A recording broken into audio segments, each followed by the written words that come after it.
mulama kweguliwa tuli mu kiseera ky'okubeera nga tugenda ssebo seeka abantu bali eyo beesunga okubeera nga ssebo Uganda esalawo kati kyekigambo ekiriwo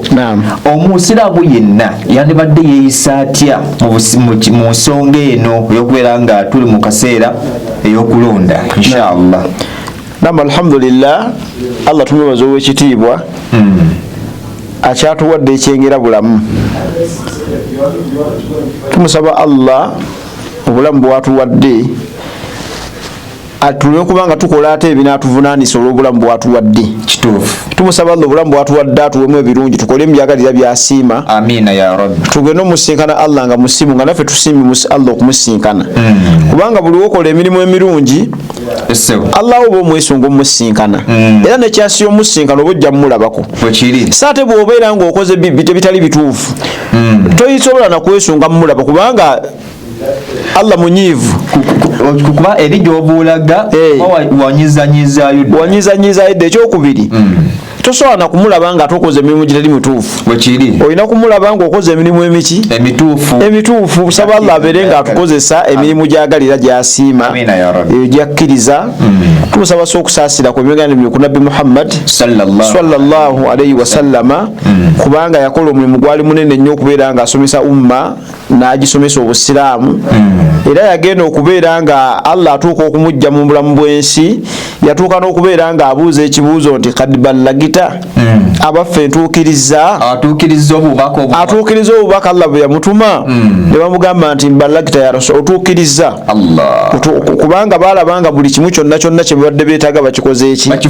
nga bakifunye. Ayaati nnyingi ezakkanga nga obubaka bunaatera okufundikira ne zikka nga obubaka bufundikidde. N'atuuka n'okubeera nga ateekako siiru nti al-yawma akmaltu lakum dinakum wa atmamtu alaykum ni'mati wa raditu lakum al-islaama diina. Olwaliro mbajjuliza ku mmwe obusiraamu bwammwe, ekyengera kyange ku mmwe, diini yammwe. N'olwekyo eddiini ejjudde Allah ng'agijjuza. N'olwekyo nti Nabbi sallama yajja kujjuza bubaka. Era okutuma kwe, okuzaalibwa kwe n'okutumwa kwe kaali kabonero akalaga enkomerero nti etuuse. Kubanga bwe kibeera nga abaka baatumwa ng'ono ate yasembayo, bwe kibeera nga waali tewakyali mubaka mulala ajja, ekizakitire yewenkomerero. Kati bwe kibeera nga obubaka tebukyakka oba olinda ki? N'olwekyo okutuma kwa Nabbi Muhammad n'okufa kwe kaali bwalibonero obulanga enkomerero nti ekoze eki naye wayitewo emyaka emeka mingi ate n'atulaamira okwekwata ku nkola ye ne Qur'an alaikum bisunnati wa sunnati khulafa'u rashidun. N'ekyo mbakubiriza okubeera nga tukwata ku nkola ya Nabbi Muhammad temweyibala ne mulowooza nti olw'okuba ssebuubu kya Nabbi afa agamba nkomerero nti ate kakati kamulero kw'enkomerero kakati nga tekatuukanga ate nga yafadda emyaka tugenda kumpi mu 2000 tugenda mu 2000 naye linda ekyo kyafudde yakitegeera nti enkomedi yagitandiseeko. N'okyo tubeere abantu abalungi tusse mu nkola ebyo Allah byagala tubeere nga tukola. Amiina ya Rabbi. Mukkiriza olunaku olwaleero olw'embeera gye tulimu, sizoni gye tulimu ey'ebyobufuzi era ey'ebyokulonda, ndowooza wiiki etandika enkya ku Mande oba bbalaza oba olunaku buli omu nga walukola ki oluyitibwa. Sizoni gye tugenda mu wiiki eno ya kalulu. Naye omusomo gwaffe tugutuume omusiraamu yandyeyisizza atya mu kiseera kya kalulu. Omusiraamu yandiwangadde atya akalulu kano. Omusiraamu atuuka n'ateeka obusiraamu bwe ku bbali n'akuba embeekuulo n'akola byonna naye bayanga alinganga abweyambudde n'akola buli kimu ky'ayagala, n'akola buli kyagala, buli muddira nga bino biwedde alinayo kyansi yonna okubeera ng'akola bw'atyo. Ye abaffe si basiraamu bokka n'abantu abalala bonna. Kituufu omuntu yandyeweebudde n'atuuka ne kubeera nga kuyembala mu ensa olwa sizoni obusizoni n'ensonyi olwa sizoni eno egenda okuggwako obuggwa akaseera obuseera atuuke n'okubeera nga musiraamu munne amuwalana amuyite na amuyite eri olwakaseera akatono bwe kati n'olwekyo omusiraamu yandiyeyisizza atya yandiwangadde atya mu sizoni eno gyatera okubanga tufundikira sookera ddala Allah tumusaba agituyisemu bulungi kubanga Allah aba yateekawo ebyokulonda n'ateekawo embeera yonna nga bweri otombuuza nti mu Qur'ani okulonda kuliridda wasi kyembadde ntegeeza wabula nti eno embeera yagireese kuba omufuzi abafuzi oba abakulembeze wano mu Uganda bayita mu sisitimu ya mukasengejja Allah ateekawo obukulembeze kubanga obukulembeze bwe bubeerawo obukulembeze buyina sisitimu mwe buyina okubanga butambulira mwe buyitira omuntu okubeera omukulembeze eriba kati wano mu Uganda tulina by election okuba ti bintu byakulonda kalegerekese toteekamu byabufuzi gamba nti wayi bintu ebyo byogenzeemu tonvuzivuunulira mu ngeri yonna gye balondamu nze sigamba nno nti oba balonda bulungi si kyeŋŋambye wabula nti bayita mu kulonda obusiraamu bugazi busomesa si nsonga ennonda gye balondamu yentuufu benimbika mu nnonda entuufu naye ate ng'ennonda gye balondamu si ntuufu eyo si gyendaze wabula nze nkugambye ekimu nti wano mu Uganda omukulembeze bw'abeera ng'agenda okugenda ku ntebe ayita mu kakuŋŋunta bamulonda nga tonnaba kunoonya ngeri gye bamulonzeemu omukulembeze si yabwewa Allah yabukola ki yabumuwa so twandyeyisizza tutya seeko obadde okimanyi abantu bakyali ku busiraamu bangi katusooke ne hadisi eno oluvannyuma tujja kusomayo ayati nga 2 ku musomo gwaffe gwe tuliko insha Allah naye nga gw'owuliriza ojja kugufuna buki bulungi an aliyu bun abi talibi an nabiyi sallallahu alaihi wasallam annahu qala ya'ti ala an-nas zaman la yabqa min al-islam illa ismuhu wala min ad-din illa rasmuhu wala min al-Qur'an illa darsuhu ya'muruna masajidahum wa hiya qirabu an dhikrillahi أشر أهل ذلك الزمن علماؤهم منهم تخرج الفتنة وإليهم تعود وهؤلاء علامات القيامة أو علامات الساعة حديث eno njagadde okusooka nayo kubanga yina okutulambika okufunamu ekyokuyiga naddala omusomo gwaffe gwe tuguddewo gwe twagala okubanga twejjukanyako olwaleero kwetutambulidde olwaleero hadisi eva ku musajja ayitibwa Ali bun Abi Talibi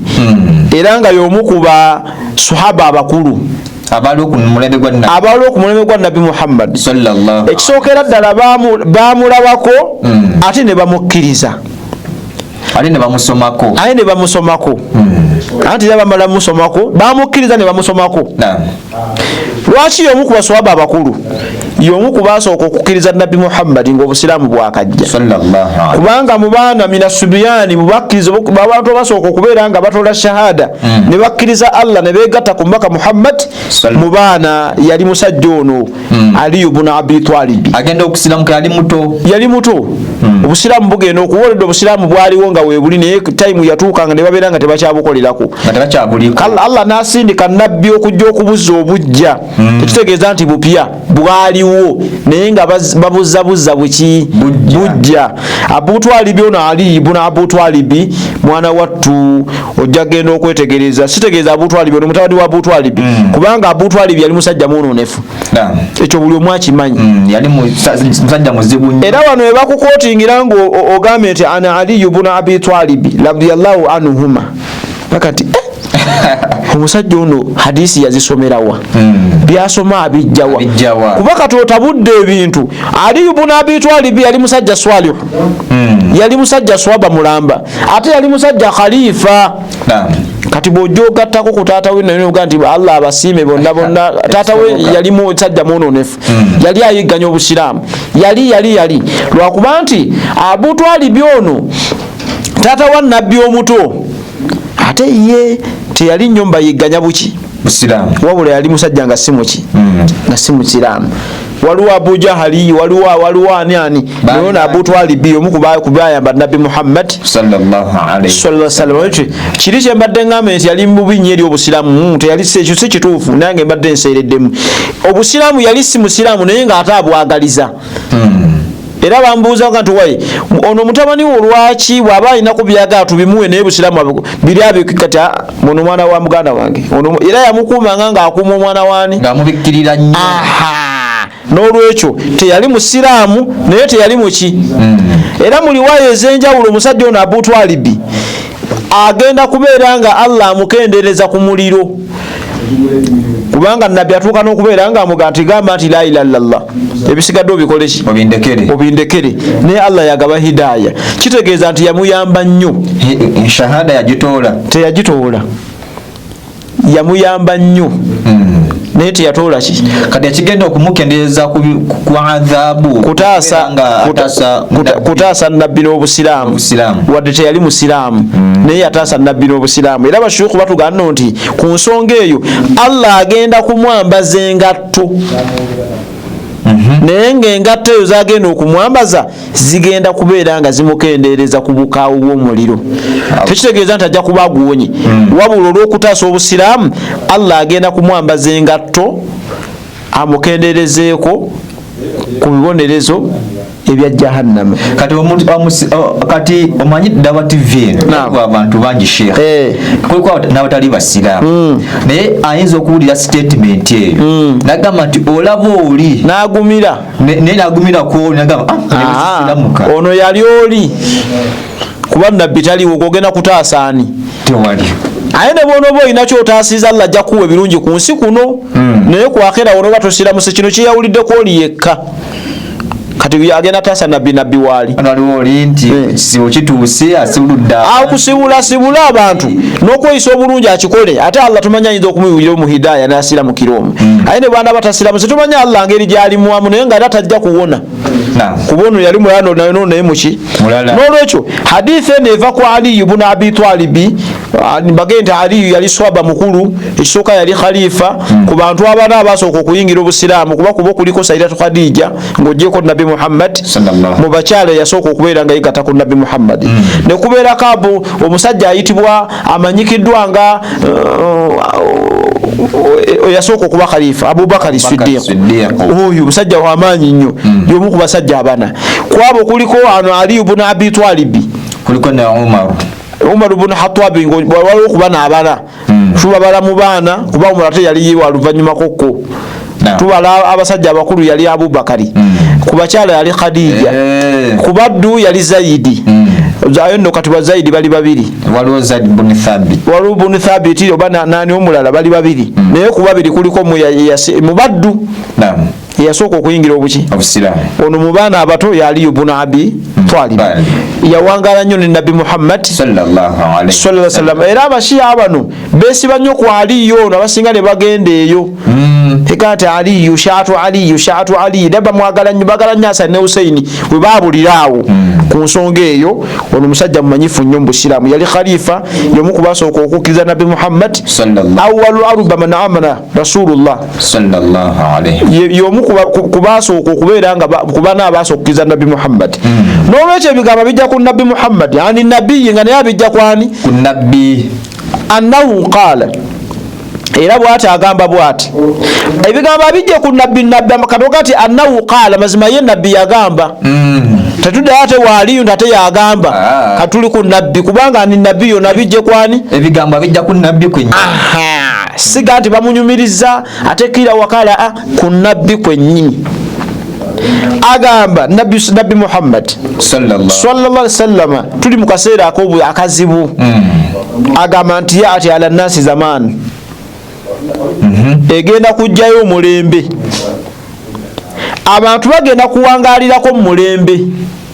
oguliwa omulembe gujja kujja gwana ngamba nti gwe guno oba tukyalinda mulinde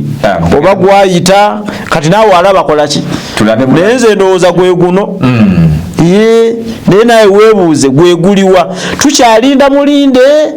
oba gwe guno gwennyini agamba nti abantu bagenda kuwangaalirako mu mulembe nga n'obusiraamu tebabulabawo nga babulaba kyamuli okujjako omukululo gwabwo oli akoma kimu ku byambalo kasaate kamu ekkanzu ye ennaku zino bayize n'okwambala ejjuba n'akendeeza empale n'akuza sunna ye kirali kiru kibi naye ng'obusiraamu si bwali naye ng'obusiraamu ali ku birala basheeke tobawuli abali ku social media oli n'agamba nti wallahi billahi tallahi nze tojja kunzija ku kyenjagala gwasoose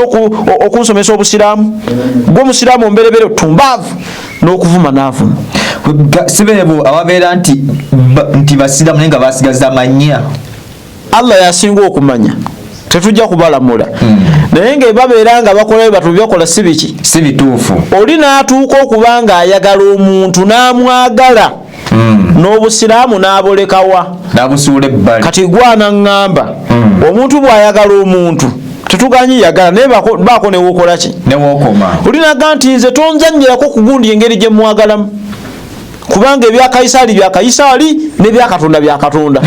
n'ava ku muki ku mulamwa omusiraamu bwatu bwe yandyeyisizza ekibuuzo kiri kimu nabbi agambye nti yaati ala nnasi zamaanu la yabuka min al-islaami illa ismuhu abantu bagenda kuwangalyako mu mulembe ng'obusiraamu tebabulabawo okujjako omukululo gwabwo gwokka n'erinnya ku makulu oliko gana linnya mukululo muyinza okubamu erinnya muyinza okubamu ebyambalo muyinza okuba muyinza amakulu nga bebulagira si be bakola kyayise omukululo okujjako omuki mulimu ebintu bigaze ebirimu mulimu ebyakweyita amannya mulimu okwefuula omusiraamu naye nga toli muki kituufu ddala tekinnatuuka kikye mutalaba oli n'atuuka okubeera ng'avuma musiraamu munne ate nga sheekhe munne naye nga lwa ssente kubanga ayina egundi gyawagira sekita gyawagira ekibiina ono tagiwagira kituufu ddala omusiraamu wandifunye obwetaavu obuvuma musiraamu munne olw'akasizoni obusizoni kano akagenda okuggwako ate nga byakiseera busi nga musaalira wamu ekyo kyebuuse nedabbi nayogera maaso n'agamba wala min addiini illa rasmuhu kategerekese bulungi era nga n'eddiini terabwawo okujjako ekifaananyi kyayo busiraamu naye nga tebagissa mu nkola naye ng'oyo sheekhe nga ye mutugo ogamba nti owaayi yatugenda tusaale genda osale ku eyiyo nze nkyali ku bino nze nkyakuyiga bino bye bisinga kiraba bulungi oli n'atuuka n'okubeera nga kwegamba atuuka ku ekisente okubeera nga musiraamu munne amuvuma ebitakola ki ebitakwatagana katawuka seeka guwalabye ekiggwe sekuwuli weebuuze nti gwasoosa okwagala oba oyagala naye gwasoosa okwagala ate abaana n'okubeera nga ayagala alekamu kyenkugambye okudduka ennyo toyita woosula bannange twerekeremu obusiraamu bulamula butya ku nsonga eyo nabbi n'agenda ku nsonga eyokusatu kuba agambye nti nno nti wadde n'eddiini terabwawo okujjako ekifaananyi kyayo era nga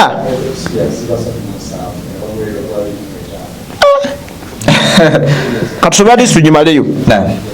kubanga agambye nti nno nti wala min addiini illa rasmu wala min alqur'ani illa darusuhu wadde Qur'ani ng'eringa etaliiwo esanguddwawo kategerekese bulungi nga mu kifo kyandibadde adde eri Qur'an n'asoma n'amanya Allah kikyagamba nsonga eba eriwo tayagala kumanya nabbi n'atuuka okubeera ng'akuba ekifaananyi mu hadiisi eno n'agamba nti kuba n'agambye nti nno nti wala min alqur'ani illa darusuhu oli abisoma naye n'abireka buki bulesaawo nga tebabikolerako era agamba nti yamuruna masajidahum wahiya hirabu an dhikirillah bagenda kuzimba emizimbo gy'emizikiti nga gy'amaanyi nga mingi nga ginyirira nga gy'amaanyi naye nga bagenda girekawo bifulukwa abamu nga tebasaaliramu abalala nga tebaterereza mwani wahiya hirabu an dhikirillah amakulu ng'okugerako walla bakuvaako ashadu ahali dhalika zamanu abo nno nga babi nnyo era nabo girekebwawo nga kifulukwa tewali bogereramu linnya lya Allah kategerekese bulungi kwegamba nga gatisibe baliko. N'olwekyo Allah Nabi sallallahu alaihi wasallam atunyonnyola nga agamba nti ahali dhalika zamanu ulamauhum minhum takhruju alfitnatu. Ate fitina egenda okubeera nga etandikira nambamanyi nga nyingi nnyo tebali ku busiraamu. Obusiraamu babulaba tebabulabawo. Ekiseera kigenda kujja omulembe gw'abantu bagenda kulabako omulembe nga tebalaba obusiraamu okujjako omukululo gwabo, wadde eddiini okujjako ekifaananyi kyayo, wadde Qur'ani nga tebatereza mu linnya lya Allah, mizikiti gizimbwe nga bagizimba naye nga tebakolera mbiteekwedda kukola ki kukolebwa. Ate fitina egenda etandikire mu baki mu bawalimu nga bayita fitina bennyini. Kalegerekese bulungi wa ilayhi ta'udu wa haulai ulamatu qiyama. Nabi nagano tebinno si birala obonero bwaki wa qiyama. Kati simanyi oba bwatuuka kituufu ddala eyo gye muli abantu obusiraamu babulabawo oba mikululo Qur'ani bagisoma oba tebafuddeeyo. Hatta olaba ne bahafidhu nabo bayonoonese. Oli n'agamba nti njagala nnyo osome Qur'ani nange nfune ku ssente, Seeka Bukenya Qur'ani nga agigaggawaliddemu nga yenniya gy'alina. Oli n'agamba nti Seeka olinayo keeyo hafizu wange muleeta asaazeeko naye alye ku ssente, Qur'ani yamubonyaabonya Seeka muntu era kati nze kasongambe ekyo nyinako hafizu gwenkuwa n'akusengejja. Aga nti amundeetera inshallah mukebere obudde nga bukyali mukeberemu muyazeeyaze tulabe oba anaasobola okusaaza. Gati addemu akola omuraja yahabulamu.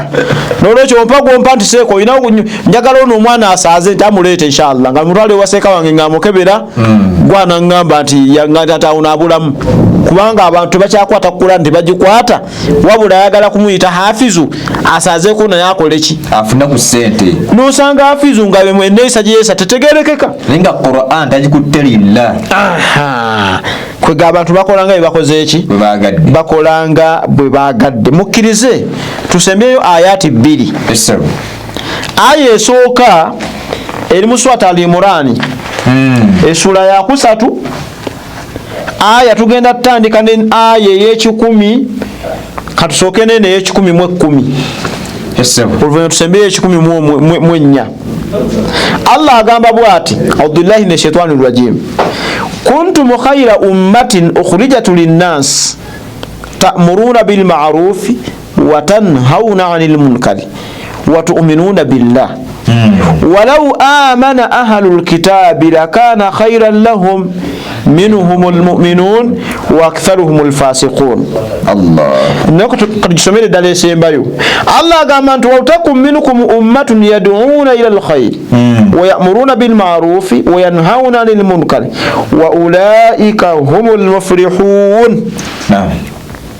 Katusokesene nali yetusembezaayo. Allah agamba nti waltakum minkum umma, kirungi mwerondemu mummwe ekibinja mu abasiraamu. Fe bagamba kirungi mwerondemu mummwe ekibinja.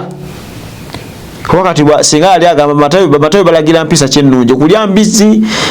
bakubiriza okunywa omwenge y'empisa ennungi, okugatta ku Allah y'empisa ennungi, okwambala sapule y'empisa ennungi. Bantu bayagadde. Olaba oli yajjeyo naggayi nabira naga nti oyo muntu mulungi nnyo, yaddira kana akantu ke yateeka ano mbu si sapuli mbu neekereesi, akantu koolabirako ddala nga sapule, era yanoonya sapule gye yayambalanga neekereesi. Kwega muntu nga yayagadde ayagala n'akola ki n'asukka. N'olwekyo Allah agambye nti waltakum minkum umma, kirungi mwerondemu mmwe ekibinja yad'una ila alkhayri, nga kigenda kulagira mpisa nnungi. Nga ffe bwe tukoze tulagira empisa ki ennungi. Wa ya'muruna bil ma'rufi, kigenda mwerondemu mmwe ekibinja yad'una nga kikoola ila alkhayri eri ebirungi. Era mu birungi obwo wayamuruna nga kiragira kikoola abantu okubaza eri ebirungi ng'okusinza Allah omu, ne kibalagira empisa ennungi temugatta kwani ku Allah. Wayanhauna nekiziza n'abantu abo okubeera nga tebakola bitali bituufu, kukola bibi Allah nagamba nti wa ulaika humul muflihun abonno bebo abagenda okusanyusibwa baliwa ababeera mu season ngeno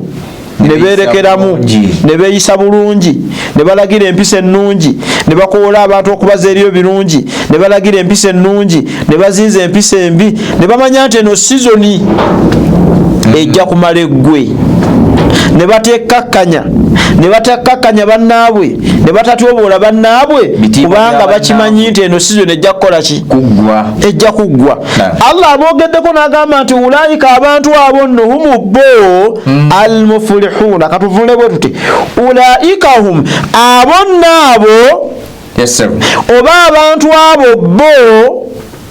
oba gye bali oba kubo humu bo abantu abo bo almuflihun bebagenda okwesiima bebagenda okuwangula bebagenda okusanyusibwa bebagenda okuyita mufulihuna kitege ekiwa amakulu mangi nnyo n'abalokole bakyekwata bebagenda okulokoka naye si kuno okwabalokole mu kaseera kali Allah nako yakatugamba naga nti walwazinu yaumaidhin alhaqu n'okupima emirimu kwa mazima ku nnaku lw'enkomerero mu maaso ga Allah naye oyo aligizitowa emirimu gye ku minzaani emirungi fa ulaika abonno humul muflihun bebagenda okusanyusibwa bebagenda okulokoka bebagenda okwesiima bebagenda okuwangula n'olwekyo okulokoka kituufu naye si kwa kakati kwa ku nkomerero kitegeeza okweyagala kitegeeza okudigida kitegeeza okusanyusibwa kitegeeza okucakala okucacyanca okuwona okuyitamu okuwangula aya esembayo Allah n'agamba nti kuntum khayra umma okuva edda n'edda mmwe bajjuma mwe basula mwe bakamadi mwe bajjuma mwe ba Muhammadi okuva edda n'edda mwe ekibiina ekirungi ate tinga tekikomya ku mannya gokka kweyita basula andi hadisi twagireese wabula abo bennyini abo abaawula Allah bakola ebituufu nga tagatta kwani ku Allah ng'ali mustaqimu Allah amusinza mu butuufu bw'okukola ki agambye mwava dda ate oyogedde akantu oli ayinza okweyita sula naye nga mukubeera mubigali balongo tabajjani n'okuzaayo kuzina abalongo simanyi ate kakati abalongo bano bajja kutwokya tulina okubasalira ebinaakani ebyo tetugamba sula akola ebyo mutuula ku ngo Allah agambye nti mwava ddamu abatagatta ku Allah nga mu ekibiina ekiki ekirungi mu omulembe omuki omulungi mu ekibiina ekiki ekirungi kubanga muyine omulimu tebakuwanye buwanyi kubeera awo bakutumye omulimu oguliwa ta'muruna bil ma'ruf mugende mulagira empisa ennungi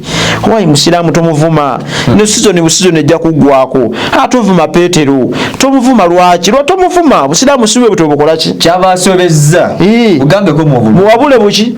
watanhauna anil munkar lamba muzize gye bali empisa ki embi watuminuna billah condition muteekeddwa okubanga mukkirizaani Allah wano ne watawanya nnyo abantu kubanga eri abasheekha abasomesa ne bagamba nti ate kakati ali kitaabu waliwo ali kitaabu ne ba utul kitaabu nabo weebali ne bayawulawo sijja kubafaako kuba nawe yentegeera yaabwe omutosobola mujjako kyakola ki kyayagala naye nzenga kyeswa ahali kitaabu era yemu ye utul kitaabu nze ekyo bwintu bwe nakisoma birina enjawulo munyinyonnyola kuba oli singa agamba nti nze nannyini utul kitaabu nannyini kitabo noyina agamba nti nze ahalul kitaabu nze tebyawuka nannyini nnyumba n'ennyumba byawukana ahalul kitaabu bannannyini kitabo utul kitaabu abaawe bitabo kati njawulo kya naye waliwo baseeka babyawula naye nze siri mbabikola ki era siri abalinyirira kuba nawe yentegeera yaabwe so agiyingiramu wano batera okuwabirawo nibaga nti olabye anti kakati raga walau aman ahlul kitabi lakana khairan la senga bakiza bamata yabo bapetere bana abaliwo Allah itagamba abo bano bali ku mulimi gwa Nabii Muhammad sallallahu sisi ngata najja yabasangawo era be bano be yagamba okulya be basaze ogwo musomo twakusomesa ko tujja kudda mutu kusomesa ko inshallah kuba mugazi agano nti walau amana singa chakkiriza ahlul kitabi ekibinja ba ahlul kitabu oba singa bakkiriza ba ahlul kitabu lakana khairan lahum kyandi badde kirungi gye bali kubanga minhumul mu'minuna mulimu abakkiriza wa aktharuhumul fasiqun atabasinga baki olwokubulya gano nti bakweka yaktumuna bakwekanga amazima ne bawukana ku mazima ne bawanyisaamu amazima baali mu gurupu mmeka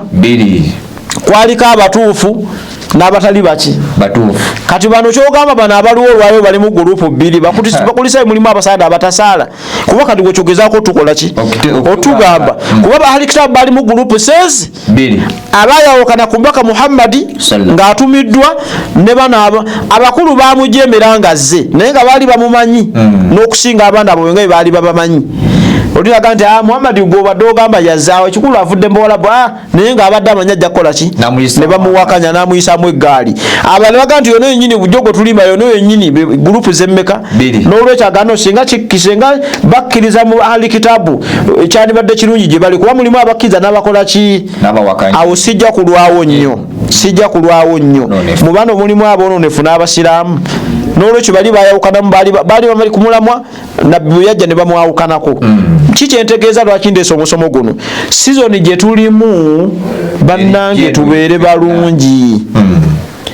omusiraamu ekikuvumya musiraamu munno kiki ne bwaba si musiraamu ekimukuvumya kiki olwo ye imaani okutujja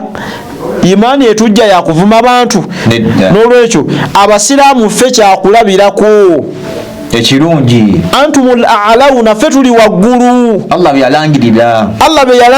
Allah basinga okwagala ffe khairu umma tulina okubanga abantu bali tubabuulira buki musiraamu ojja kuba otukoze bubi okubeera nga ate weegasse mu bavuma abantu lwa sizoni obusizoni egenda okukola ki beera omuntu omusaale ogenda atokola bwotyo musiraamu takola bwatyo weeyise bulungi wadde tuli musiraamu naye ojja siraamuka naye weeyise buki bulungi n'olwekyo tuleme kubeera nga tuvuma basiraamu bannaffe tuleme kubeera nga ate simanyi nze ndi mugundi bweti nange ndi wa sayidi eno kamuvuma ntegeere ki ekyamugana okuwagira sayidi gyempagira oyagala kumuwagisa gy'owagira lwampaka muleke amuwagire gyakola ki so tetweweebuula kubanga sizoni ejja kuggwako omusiraamu guwavuma oba guwakuba ate mubeere muzikirimu nga mukola ki nga muli wamu tusigale nga tuli bumu akalulu kaleme kutwawula kubanga ate bujja keesa enkya nga tukuzeewo miki nga tuzeewo ffenna tuzeewo kubanga tusaala musajja guwavuma otya n'omusinkana musajja guwavuma otya n'omusanga otya n'okubaako gyensonga gyongona ekyo ekindesiza omusomo gwaffe ogwaleero kubalaga nti enneeyisa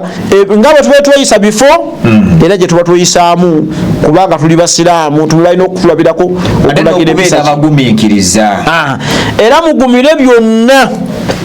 Allah bye binaaba bivudde mu mbeera yonna mu ngeri yonna ffe abasiraamu tuba bagezi eva kubanga ne bw'oba obadde owagira si yayiseemu leka kuvuma muntu nyinako gye nayita ngolaga embizi yiye eyiseewo embwa yiye eyiseewo naye nga lwakuba ali mu t-shirt ey'ekibiina ekimu embizi yiye egenze mbizi gwe naawe n'owagira gundi musiraamu naawe n'ovuma munneekyo n'olwekyo ne bana balangidde gye toyagala nga si bwe balangidde weeyise ng'omusiraamu waalina okukola ki walina okweyisa n'olw'ebigambo ebyo nga kakasa nti biwulikise bulungi tuleme kugwa mu hadithi ya Nabi sallallahu alayhi wasallam eva ku Abu Talibi yati ala nasi zaman la yabuka min islam illa ismuhu illa darusuhu illa tuleme kubeera mu bantu we batu abasiraamu bagenda kuwangalyako mu mulembe naye ng'obusiraamu tebabulabawo Qur'ani tebagisoma tebagiramuzisa wenaga nti ebyobufuzi bya bufuzi Kaisaali n'ebya Allah bya Allah eno sizoni toteekamu Allahu eno sizoni ya bya Kaisaali n'olwekyo ffe abasiraamu tubeera steady Allah tumubeerako bamububi saidi zombi obanga gubalangiridde tomusiimye kulinga dawuni isbiru ate wogumiikiriza ate Allah yateekawo nasuru muwono ogoba toyagala ate Allah mukuteramu ebirungi n'omwagala okukamala obuki wa barakallahu fikum wa jazakumullahu anna khair subhanakallahumma bihamdik wa nashhadu an la ilaha illa anta wa nastaghfiruka wa atubu ilaik. Assalamu alaykum wa rahmatullahi wa barakatuh. Wa alaykum assalam wa rahmatullahi wa barakatuhu. tuyanziza nnyo sheekhe waffe olw'omusomo omulungi ennyo ssebo gw'otusomesezza ate gubadde jjeno tegukwata kufeffe kabasiraamu oba n'abatali basiraamu balina okubeera nga baguganyulwamu bagufunamu ekyokuyiga watya kubandibadde balina okubeera nga beeyisa mu ngeri oba ensonga gyetugenda okubeera nga tuyingiramu mu nsonga y'okubeera nga tulonda abakulembeze ab'emitendera egy'enjawulo. Sijja kubeera nga nsukkaku awo. Assalamu alaikum wa rahmatullahi wa barakatuh.